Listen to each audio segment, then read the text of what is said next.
The bitter rivalry between Sudan's de facto leader and his second-in-command is tearing apart the African nation.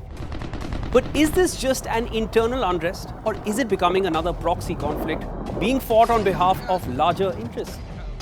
We do have deep concern about the engagement of the Prigozhin group, the Wagner group, in Sudan. Частной военной компании под названием «Вагнер».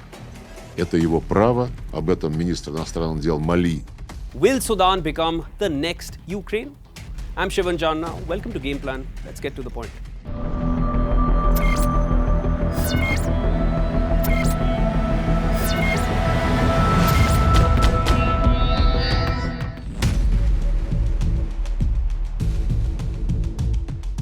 The current battle in Sudan is between the Sudanese army and the paramilitary.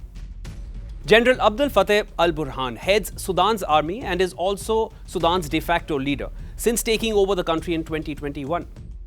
On the other side, we have Mohammed Dagalo, who was al-Burhan's deputy and who helped him carry out the coup in Sudan in 2021, becoming Sudan's second-in-command. Dagalo heads Sudan's paramilitary, known as the Rapid Support Forces or the RSF.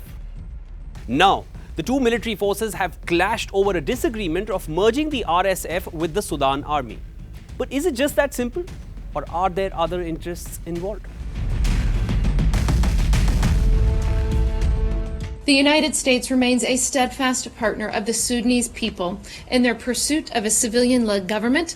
US has long been batting for a civilian government in Sudan to bring peace in the nation. But it's never that simple when it comes to America. In 2019, Abdullah Hamdok became Sudan's prime minister. He had full US support, thereby giving US an upper hand in Sudan. Russia decided to increase its footsteps in Sudan and signed a 25-year agreement to establish a naval base in the African nation, allowing Russia to simultaneously keep up to 4 Navy ships, including nuclear-powered ones, in Port Sudan. In exchange, Russia offered to provide Sudan with weapons and military equipment. The agreement, of course, angered US and did not materialize.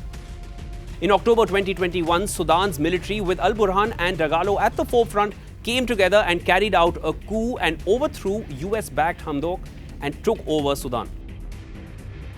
In September 2022, John Godfrey, US ambassador to Sudan, warned Sudan of consequences if it went ahead with the Russian military base at Port Sudan.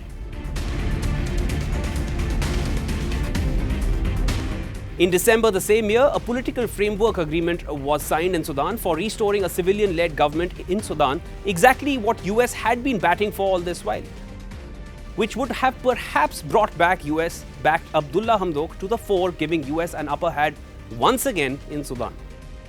And then in March of 2023, the deal was nearly finalized for a civilian government in Sudan when the violence broke out between the two military leaders in April 2023. The contention was over the agreement terms, which would have dissolved the RSF into the Sudan army.